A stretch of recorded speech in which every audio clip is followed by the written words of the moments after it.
Really proud of the guys from last week, just from a standpoint of they were very locked in during the week of practice. Great preparation. Saw some younger guys take some strides and steps in the right direction, and felt like there were a number of guys that earned their way on the field. And we talked about that. We said, you have to earn your way on the field. It's not just given to you if we happen to get up in a game. You have to earn the right to go out there and represent our defense.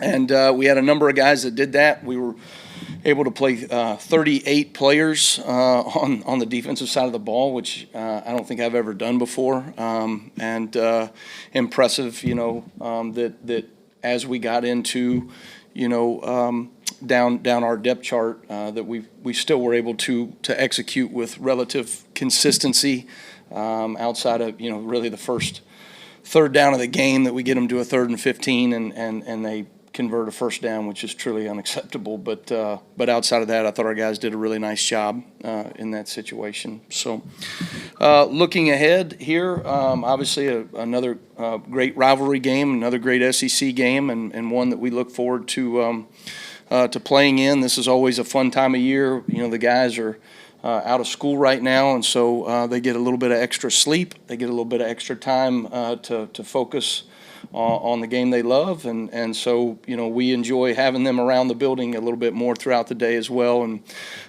getting them ready for some things. So we feel like we're in a really good place in terms of our preparation. We took some time to prepare a little bit in advance, obviously for Auburn as well, and so should be a really good matchup. A lot of great connections on that staff, as you guys know. My brother-in-law's there as a strength coach, and I think the world of Derek Nix, and glad that he's getting an opportunity to call it. I know he's waited a long time to do that. I've known him since I was probably 7, 8 years old. Got great family ties. My sister actually was a surrogate for him and his wife, and carried their daughter Ava, and so just really happy for Derek, and he's doing a great job. I mean, you can tell a noticeable difference in some of the things they're doing from an execution standpoint. Think they're playing within the framework of what their players can do. They're getting the ball to their playmakers, and they're creating some explosive plays both in the run and pass game. So, be a great challenge for us as always, but certainly we are very much looking forward to the game. We saw a little bit of Quay Rusaw for the first time in a while against EIU. Just give us any kind of an idea how close he is to 100% and how he's looked in practice. I think Quay's really taken steps in the right direction. I mean, it was great to get him out there on the field.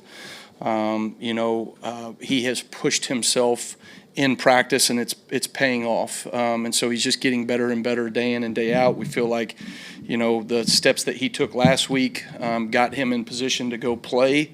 And then we just feel like that we can continue to add to his pitch count, as we go here in the season. So I feel like he's in a really good spot. Quay is a very physical presence. You think about some of the physicality that it's going to take for us to be successful on Saturday, and he's certainly a piece of the equation.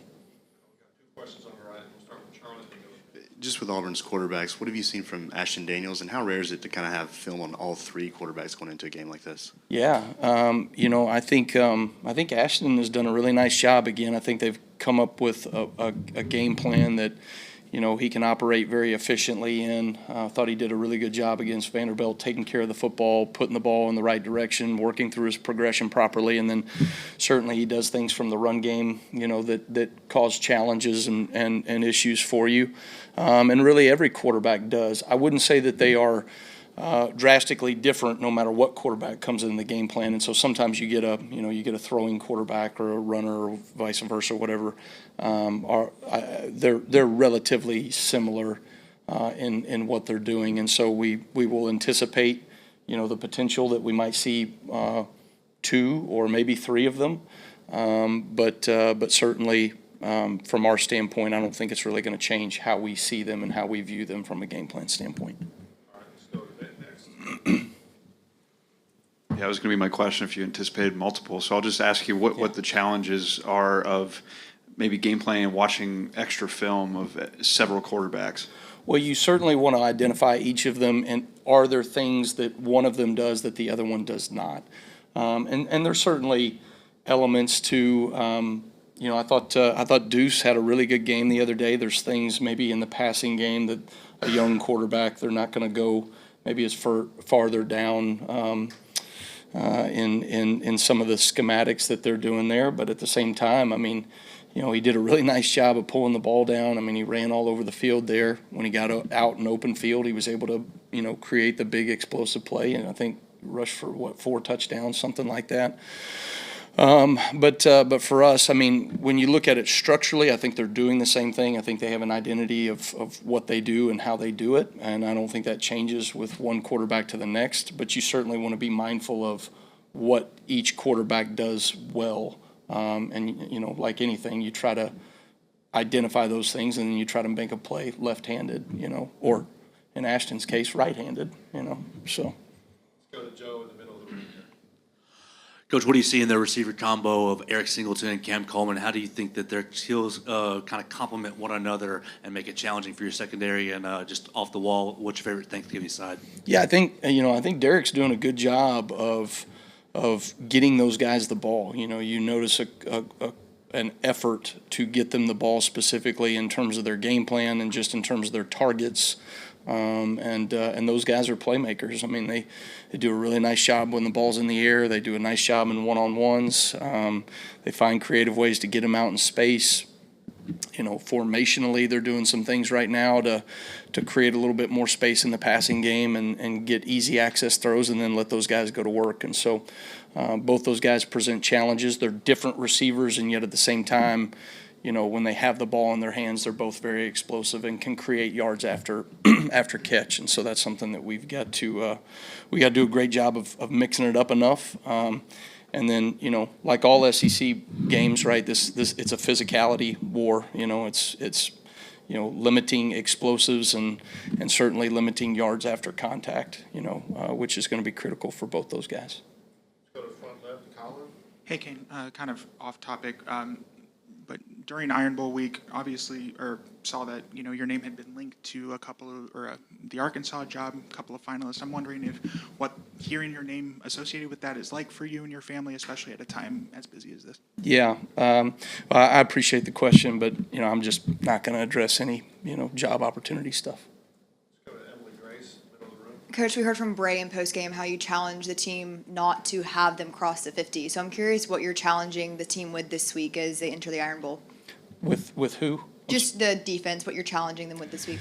Yeah, I think for us, this is a physical game, right? The SEC is physical. The Iron Bowl has always been a physical football game. They're going to do some things to establish the run game. I think they've got a really good running back. I think, all of their quarterbacks can run the ball, and so we've got to do a really good job just from a physicality standpoint up front, getting off of blocks when they're trying to create a 1+ offensive system, and then they get RPOs off of it. So they're going to stretch you enough to where you can't just load the box every single play. And so some guys got to get off of blocks and make plays. So that's one of the things that, that we have to do. I think for us, when the confidence of going on the road, knowing that you can execute at a high level, our guys are playing at a high level right now. And, it's our job to keep them in that sweet spot right now. And their jobs, in terms of the leadership of the defense, I think it's been fantastic. It's been phenomenal. But good defenses, good football teams, good players just find ways to keep getting better throughout the week. And those are the things that we're trying to keep them focused on. So nothing flashy, just good old hard-nosed football. Finish with Katie, second row on the left.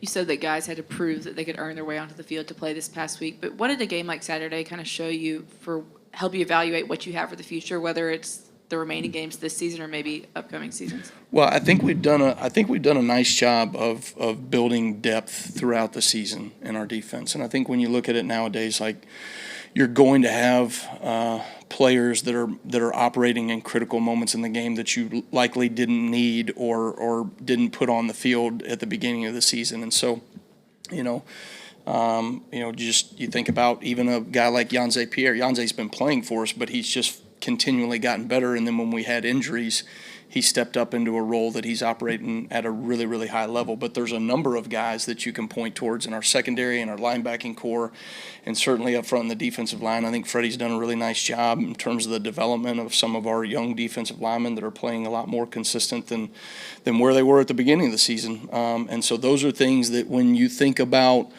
potentially playing more games than we've ever played in the history of Alabama football this season, hopefully, right, you're going to need, that depth, and it's going to show up here on the back half of the season. And to this point, that has been the case, and I would anticipate it being the case moving forward. So, okay, thanks, guys. Roll Tide.